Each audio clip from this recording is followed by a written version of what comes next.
¿Volvimos? Sí, sí, ya estamos, ya estamos.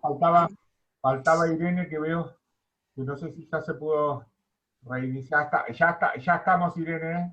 Ya estamos. Bueno, ya estamos. Ay, a mí esto de la tecnología me enloquece. Bueno, bueno, Bueno, ya pero estamos, ya eh, estamos. hemos, Bueno. así que cuando quieras, inicia. Bueno, retomamos. Es decir, lo que nosotros tenemos que comprender, es decir, cuando uno ve, por ejemplo, ¿por qué era tan importante el trabajo? Otra de las cosas que va a hacer el peronismo es regular por primera vez el trabajo infantil. Entonces va a decir, bueno, pueden trabajar los chicos de 14 a 18 años y a su vez va a exigir que en las fábricas haya escuelas para estos chicos donde se les enseña un oficio y eso va a depender también de la cantidad de horas de trabajo que tienen. Es durante esta época donde se crean las grandes fábricas, los centros fabriles, donde el Estado va a exigir que ante a fábricas que haya la presencia de muchas mujeres, se ponga guarderías infantiles en las mismas fábricas. Piensen que todas estas eran cosas absolutamente desconocidas. Con respecto a otra faceta u otra dimensión que tiene el peronismo, ustedes fíjense que el peronismo se basa en tres patas. Por primera vez incorpora en forma sistemática el trabajo al proceso educativo, en todos los niveles, desde el nivel primario hasta la universidad, creando la universidad obrera y la educación técnica. Incorpora todos las experiencias que iban por fuera del sistema y le da una estructura formal. Y instala la educación religiosa, en el que eso había sido, es decir, una de sus apoyaturas había sido la Iglesia Católica. Incluso la Iglesia Católica en el 45 manda a votar a sus creyentes por el peronismo, ¿no es cierto? Es decir, contra los radicales, socialistas, la Unión Democrática, la famosa consigna Braden o Perón, ¿no es cierto? Y ahí esto de enseñar religión ya venía del gobierno de Fresno, de la provincia de Buenos Aires, en el año 43, y él lo formaliza, porque era un poco lo que le devuelve a la Iglesia Católica. Y a su vez, el mismo año que la educación religiosa se hace obligatoria en el nivel primario y en el nivel secundario, va a subsidiar la educación privada. Por primera vez en la historia del país, la educación privada va a tener un subsidio del Estado. Hasta ese momento, si bien había muchas escuelas privadas en relación a la cantidad de escuelas públicas que había, lo que va a hacer es la educación privada va a empezar a perder cantidad de alumnos en detrimento, es decir, y va a avanzar fundamentalmente la educación pública en cantidad de escuelas y en matrículas, porque lo que hace el peronismo es crear una cantidad impresionante de escuelas, y aparte en todo el territorio nacional. Y la excusa del subsidio va a ser equiparar los salarios docentes privados de los salarios estatales. ¿Por qué? Porque los docentes estatales ganaban más que los docentes privados y los docentes privados tampoco tenían seguridades laborales. Lo que va a hacer el peronismo va a crear toda una reglamentación para la educación privada y también para sus docentes, y aparte se va a arrogar el derecho de nombrar a los docentes que van a impartir la educación religiosa. Piensen que esto había sido un fuerte debate en el Congreso Pedagógico de 1881, donde los que después sirvió también los argumentos para declarar la ley de matrimonio civil, donde los liberales habían ganado la partida y habían desplazado a la Iglesia, que había querido mantener el control sobre de la instrucción educativa. Por lo tanto, esto es una gran concesión que se le concede a la Iglesia. No obstante, es el peronismo el que se reserva el derecho del nombramiento de los docentes y aparte el que impone también lo que se va a enseñar, qué se le va a enseñar a un chico de la escuela primaria, qué se le va a enseñar a los chicos de la educación media. Por ejemplo, a los chicos de la educación media se les enseñaba el Nuevo Testamento, a los chicos de la educación primaria en las nociones elementales del catecismo y todo lo demás. Esto fue un elemento de fuerte irritación de los docentes que habían sido históricamente laicos y defendían la libertad religiosa. A los chicos que no profesaran la religión católica se les instruía en esas horas que estaban dentro del horario escolar de nociones que tenían que ver con el humanismo, los principios sociales y demás, pero no llegaban a ser ni el 3 o 4% de la matrícula. Por lo tanto, esto fue muy fuerte para los docentes y aparte se da en esta época las primeras expulsiones de docentes que eran sumamente muy prestigiosos, como las hermanas Cosentino, que habían generado verdaderas experiencias educativas en las provincias y realmente los docentes se convirtieron en opositores. Lo que Puigros dice es que la docencia venía reclamando, ¿no es cierto?, por derechos y reglamentos de su trabajo que tenían que ver, bueno, con la jerarquización de cargos, con el establecimiento de los derechos de antigüedad. Piensen que estos son derechos muy importantes para los docentes. Hoy en día un docente gana con el tiempo y con antigüedad, más de antigüedad que de sueldo. Ya a partir de los 20 años de antigüedad es más alto lo que gana por antigüedad que lo que gana por sueldo, los escalafones, la jerarquización de los cargos de director, inspector, la regulación de todo lo que tenía que ver con los horarios de trabajos y demás. Esto Perón se lo va a conceder. Perón es el que elabora por primera vez el Estatuto del Docente, que se va a llamar el Estatuto de Docente de Juan Domingo Perón. Y va a tener una fuerte impronta, ¿no es cierto?, partidaria. No obstante, en ese estatuto, el actual estatuto, sigue conservando prácticamente toda la reglamentación hecha por el peronismo, pero no obstante fueron los docentes tremendamente opositores. Lo que va a decir Puigros es que si bien fueron opositores y realmente establecieron mucha resistencia, no pudieron crear un proyecto alternativo que diera respuesta a eso. Y tampoco hubo vocación dentro del peronismo de poder articularlos, aglutinarlos o crear puentes, ¿no es cierto? ¿Por qué? Porque otra de las cosas que yo dije es que el peronismo se convirtió en una gran maquinaria de adoctrinamiento.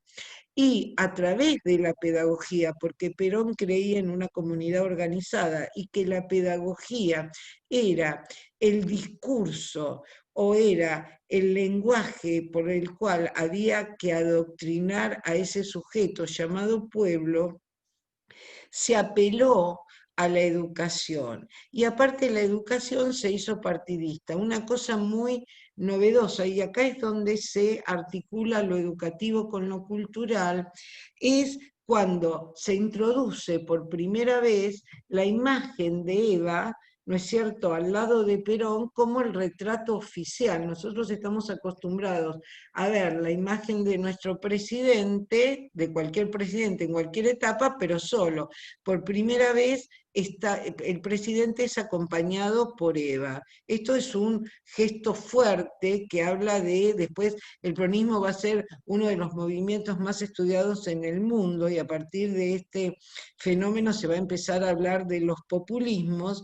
Y otra de las cosas es que se va a introducir como libros de textos a La razón de mi vida o libros directamente que hablaban de toda esta el devenir peronista, la historia de Eva, y todo, incluso hubo toda una producción teatral muy fuerte en el cual la imagen de Eva como esa abanderada de los humildes va a ser realmente deificada, va a ser un símbolo de ese pueblo sufriente. Entonces, es decir, hay toda una iconografía que va a acompañar al peronismo que tiene que ver con el afiche de la máquina de coser que le va a llegar a las mujeres, con el juguete, con la primera bicicleta que van a recibir los chicos en los trenes. Piensen que el peronismo no solamente va a tener políticas educativas, va a tener políticas recreativas y políticas de ocio por primera vez, va a instalar lo que va a ser el turismo social, esto que no se conocía en el país, y a su vez va a crear directamente escuelas que no tienen que ver solamente con lo pedagógico, sino que tienen que ver con lo recreativo. Va a crear 20 escuelas para niños huérfanos donde se va a seguir toda la arquitectura más moderna de Estados Unidos, donde se le va, es decir, con elementos sumamente de confort, que era impensado, de ahí todas las críticas, todas las tensiones que esto va a desencadenar. Por ejemplo, el Día del Niño es un invento del peronismo. No existe en el mundo el festejo del Día del Niño. Y se dice que los fabricantes de juguetes estaban tan hartos de donaciones y donaciones que tenían que hacer permanentemente a la Fundación Eva Perón, que deciden con ella instituir el Día del Niño para ese día poder comprar, poder vender juguetes y tener algún rédito económico. Incluso yo el otro día escuchaba a Valdés que decía que la fábrica Arcor, golosinas Arco, crece, se instala durante el peronismo, y una manera que tenía el gobierno de ayudar a Arcor para que se desarrollara era comprarle grandes cantidades de golosinas para que se le dieran a esta niñez desheredada. Por lo tanto, va a haber toda una liturgia que va a entrar no solamente desde el aparato cultural, sino también en el aparato educativo. Y hay contradicciones. Por un lado, el peronismo va a seguir rescatando a nuestros héroes liberales, que van a ser los héroes de los gobiernos anteriores, tanto unitarios, por ejemplo, San Martín, Belgrano, todos nuestros próceres, Mitre, y por el otro lado va a encumbrar en los libros de texto, fundamentalmente de primaria, a la figura del trabajador o la trabajadora. Es decir, va a desplegar todo un diseño muy fuerte que tiene que ver desde la estética, y le va a dar la misma participación y va a utilizar los mismos formatos que hasta ese momento se utilizaban para las revistas deportivas y donde aparecían los cracks de fútbol o boxeadores y demás. Va a utilizar esa misma iconografía, ese mismo diseño para ensalzar la figura del trabajador, de los trabajadores. Entonces, por el circuito escolar van a circular, ¿no es cierto?, publicaciones donde se va a contar la vida de los trabajadores, y eso va a ser libro de textos o las historias que van a circular por las instituciones educativas. Esto es muy fuerte porque aparte ellos entendían que la cultura tenía que ser enseñada en la escuela, ¿no es cierto?, a través de las efemérides, las fechas patrias, ensalzar a nuestros héroes nacionales y también a nuestros trabajadores, pero el peronismo se dio una parte muy importante del espacio radial, en ese momento era la radio y el cine, a todo lo que tenía que ver con la cultura popular y fundamentalmente el folclore. Entonces, había tantas horas que eran obligatorias en la radio y también él crea el primer instituto del cine, que ahora no me acuerdo cómo se llama, eso se crea durante el peronismo, incluso es el peronismo el que crea el Festival de Mar del Plata, de cine de Mar del Plata. ¿Eh? Es decir, la cultura tenía que ser un consumo popular y tenía que estar a disposición de todos los sectores sociales.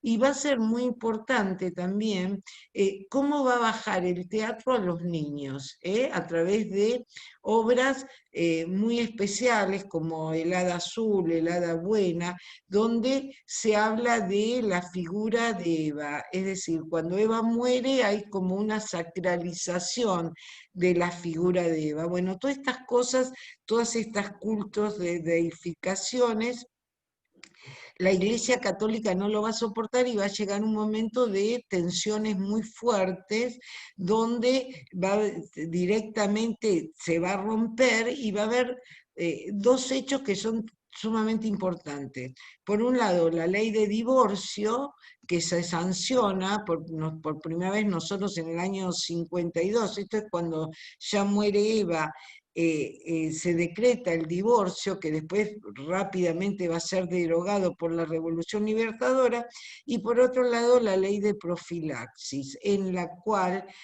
a través de esta ley las prostitutas van a tener la obligación para poder trabajar de someterse a revisaciones médicas mensuales para controlar las enfermedades venéreas.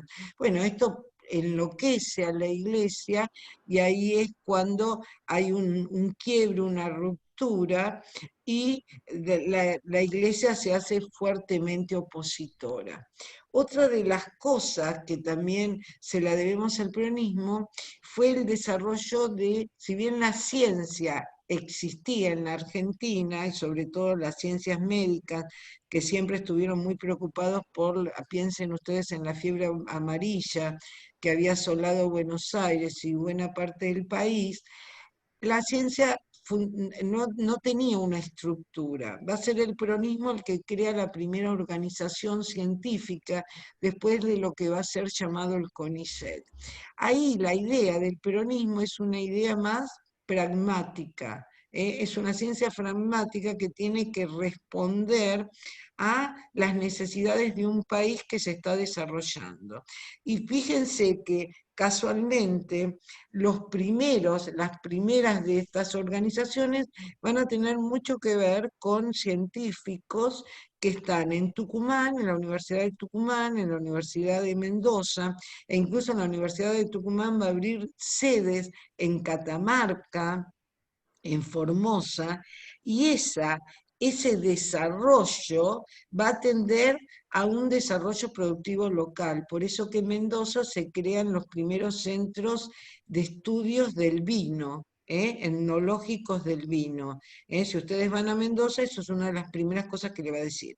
Cuando llega la Revolución Libertadora, todo ese proceso que tendía a pensar en una ciencia articulada con el desarrollo productivo de un país, se convierte en una ciencia que está más internalizada o está más focalizada hacia lo que es la producción de paper o ciencia básica.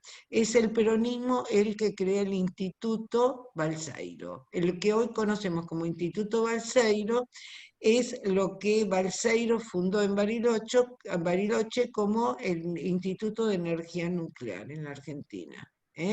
Y también el que crea el complejo Córdoba-La Falda, donde la Argentina desarrolla toda su industria aeronáutica. La Argentina producía aviones que le vendía a los países latinoamericanos. Incluso Embraer, que es la fábrica de aviones brasileña, sigue el modelo del peronismo. Cuando crea Brasil su propia fábrica de aviones, toma el modelo del peronismo, de lo que había creado en Córdoba. Piensen nosotros produciendo aviones, como también fabricaciones militares. Ahora yo estuve escuchando que van a poner en actividad de vuelta fabricaciones militares. Bueno, todo esto fue una profunda transformación para el país. Ahora, ¿qué se puede rescatar, ¿no? Por ejemplo, si uno vuelve al texto de Puigros, va a decir, bueno, cómo la figura de Eva, ¿no? Cómo por un lado hubo un peronismo que desarrolló sus políticas desde una estructura formal, pongámosle el sistema educativo, pongámosle el sistema de salud, piensen ahora que se habla tanto de Carrillo, ¿no es cierto? Cómo Carrillo va a crear un sistema de salud pública de verdad, ¿no es cierto? Y a su vez va a crear las obras sociales. Es también un invento del peronismo las obras sociales, es decir, que los trabajadores a partir de los aportes que hagan tengan sus propias obras sociales. A su vez, todo este tema que tenía que ver con la política social, que Eva es una fuerte contrincante, porque Eva con quién se va a pelear primero, fundamentalmente con la sociedad de beneficencia, esa sociedad de beneficencia que había sido creada por Rivadavia en el año 1820, que hacía una asistencia tutelada, ¿no? Eran los pobres merecedores, no cualquiera recibía la asistencia. Y Eva no cree tanto en lo pedagógico, sino en lo social. La figura de Eva va a estar más orientada a políticas sociales fuertemente planificadas también, ¿no? Porque va a ser desde ese brazo donde Perón va a articular, ¿no es cierto?, con ese sujeto pueblo. Incluso el uso que se hace de la figura de Eva, cuando incluso su enfermedad va avanzando, cómo el peronismo la utiliza, porque Eva vale tanto viva como muerta, ¿no? Es decir, incluso después el uso que se hace de su cuerpo. Ustedes saben que Eva estuvo 2 años viajando en una ambulancia todo el día porque no sabían qué hacer con ella, se la roban, estaba enterrada en la CGT, donde tenía todo un monumento, y lo que hace la Revolución Libertadora es robar el cadáver, y como no tenían dónde ponerlo, lo ponen en una ambulancia y durante 2 años lo tienen paseando, y después termina en Italia y todo lo demás porque era una figura maldita, ¿no? Como que la grieta de la que hablamos ahora también estaba presente en esa época, ¿no? Por un lado era la banderada de los humildes, por el otro lado era la hada buena, y por el otro lado era la puta, los peores epítetos. Eso también pasó por las escuelas, ¿eh? Es decir, piensen cómo la oligarquía había presentado una escuela neutra, clara, blanca, donde no había valores, donde no se hablaba de política, y de pronto por la escuela primaria y secundaria circulaba La razón de mi vida o la doctrina peronista. Por lo tanto, ahí están todas las tensiones que no se pudieron articular y que todavía seguimos padeciendo hoy en la Argentina, ¿no es cierto? Es decir, me gustaría que algunos pregunten algo, opinen, vos, Juanjo. Eh, Flores Tigarribia acá en el Zoom planteaba alguna aclaración acerca de los ciclos, debería ser acerca de la reforma de Arizaga, y después Facundo Faciuto preguntaba acerca de la relación entre los docentes y el peronismo, digamos, en el enfoque que plantea Puigros. Yo le puse algo ahí en el chat, que en general era lo que ella denomina el colectivo laicista, es decir, aquellos herederos de los principios de la 1420, que van a ser, y también los escolanovistas, ahí entra la figura de las hermanas Cosettini, entre otras, digamos, como alternativas pedagógicas. ¿Alguna Sí, otra pregunta? sí, yo creo que eso del colectivo docente está claro. Los docentes fueron antiperonistas. ¿Por qué? Porque no entraba en su cabeza que en la escuela pública se diera religión. Por lo tanto, eso fue un elemento de oposición fuerte. También es cierto que se santió a mucha gente, se despidió o se trasladó, pero también se le concedieron derechos que se haya dictado el estatuto del docente. El problema es que le pusieron el estatuto del docente del general Juan Domingo Perón. Eso era demasiado irritante. Aparte, piensen que desde esa formación normalizadora, en la escuela no se puede hablar de política. Por lo tanto, cuando viene una bestia semejante y arrasa y directamente plantea, y aparte porque hay una deificación de la figura de Eva, aparte de la figura de Perón, ¿no es cierto? Era demasiado para la moral de la clase media, para los prejuicios de la clase media. Pero si uno retoma a Puigros no, a Torrado, va a ver que en ese periodo la clase que mejor, más creció y que tuvo los mejores indicadores de calidad de vida fue la clase media. Piensen ustedes que cuando el peronismo declara los derechos de la ancianidad, si bien la jubilación existía, y a los primeros que se le habían dado eran los docentes, los liberales a fines del siglo XIX, principios del siglo XX se lo habían dado a los docentes, porque los docentes no se quejaban de nada y se le imponía todo. En el momento del peronismo se universalizan los sistemas jubilatorios y el trabajo, no existía trabajo precario, por lo tanto todos estaban en relación de dependencia y gozaban de todos los derechos sociales. Y piensen ustedes esto, la jubilación cubría el 90% del último salario en actividad. Es decir, jubilación significa jubileo, fiesta. Por lo tanto, yo cobraba sin trabajar, pero cobraba prácticamente la totalidad de mi salario.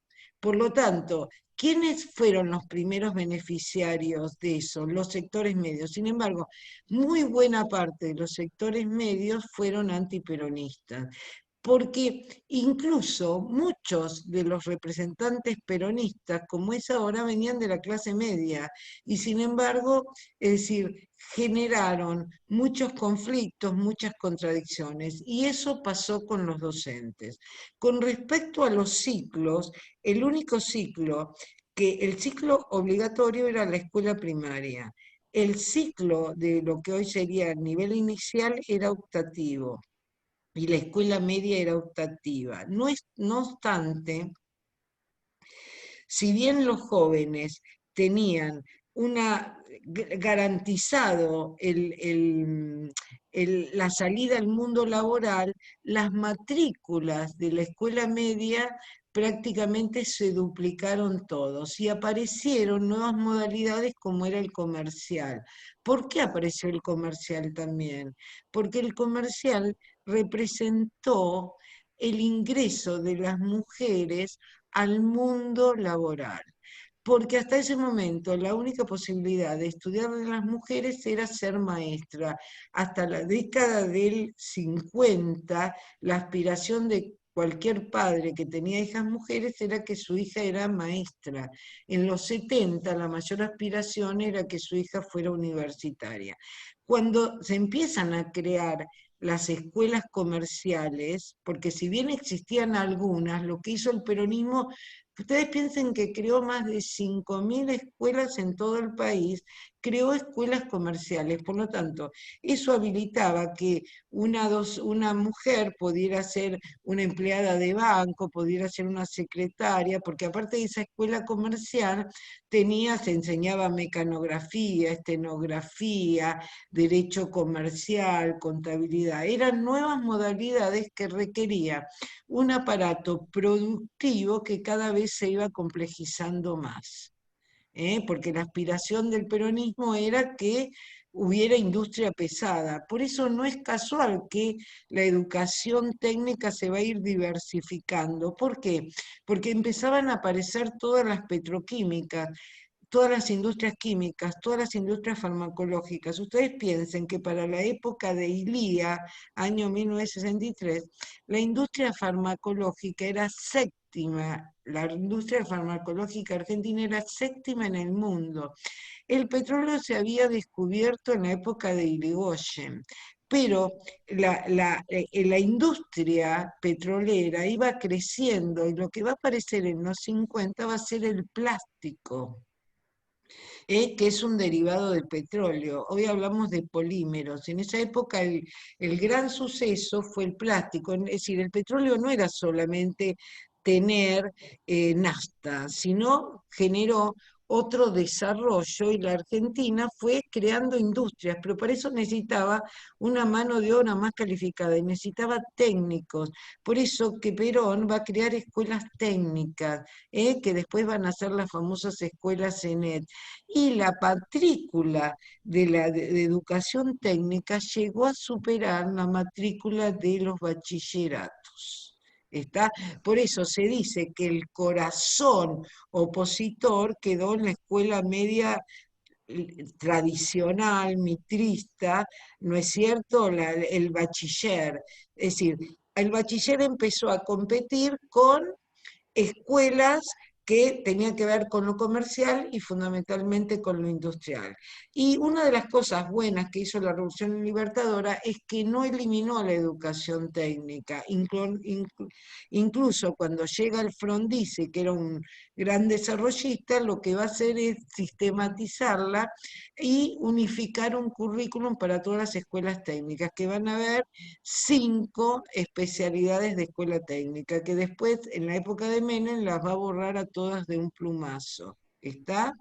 Es decir, ese formato, ¿no es cierto?, piensen, un chico salía de la escuela primaria y tenía que hacer primero un ciclo básico, ¿no es cierto?, común, y después entraba un proceso de capacitación, especialización, que lo hacía un técnico. Y ese chico salía de ahí, técnico en automotores, técnico químico, técnico mecánico, técnico eléctrico. Todavía no existía la electrónica, porque la electrónica va a ser más de los 60, 70, y salía de ahí y se iba directamente a trabajar en una fábrica. ¿Está? E incluso también es la época que, es decir, hay un verdadero desarrollo por ejemplo, una anécdota que yo siempre cuento que me parece realmente interesante, es que ellos compran tractores a Estados Unidos.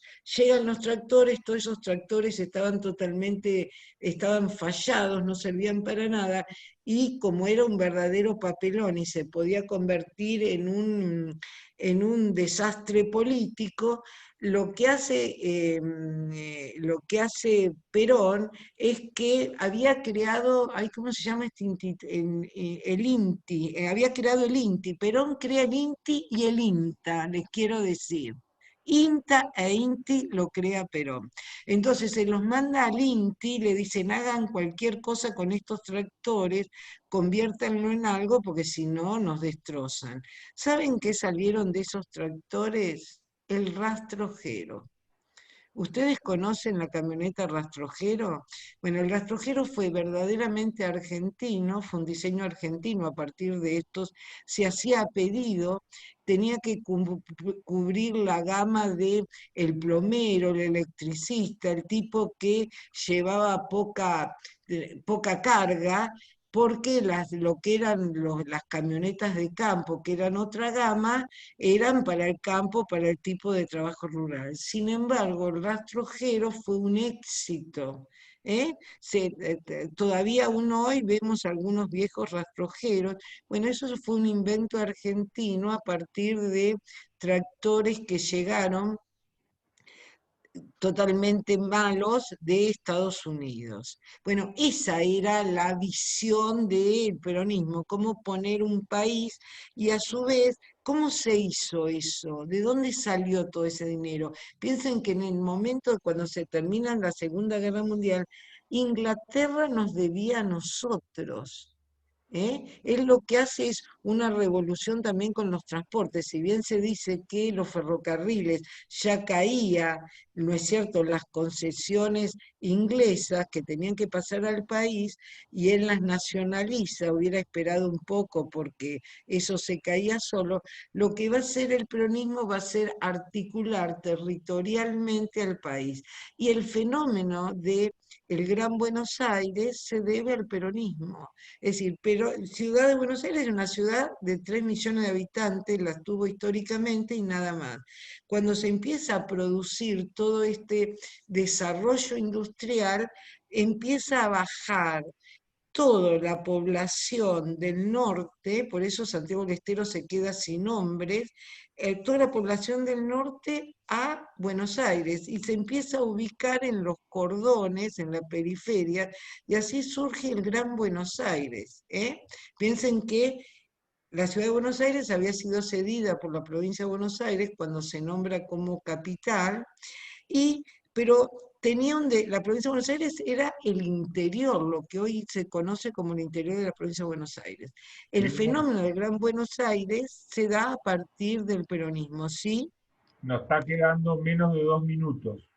Ay, ¿cómo se pasa el tiempo? Me, me cuesta a mí más conectarme que hablar. Bueno, no, les quise dar una visión más o menos global. Ustedes en el parcial van a tener que contestar sobre esto.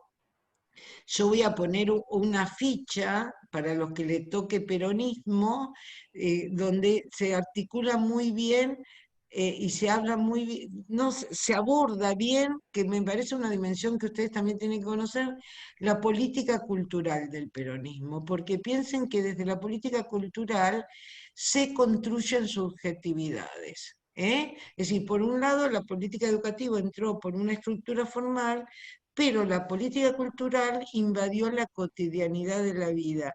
Y lo que hizo el peronismo es construir nuevas subjetividades. De ahí la fidelidad al peronismo. Hoy ya esa fidelidad es otra cosa, pero durante décadas con el peronismo proscripto, el peronismo tuvo un altísimo nivel de adhesión y de fidelidad. ¿Por qué? Porque se construyó desde muchos lugares. No es solamente una bestia que irrumpió en el espacio político, sino que el peronismo fue una multiplicidad de dimensiones y por eso caló tan profundamente en la sociedad argentina, que todavía es algo que no sé si aún hemos resuelto. Bueno, no sé si nos queda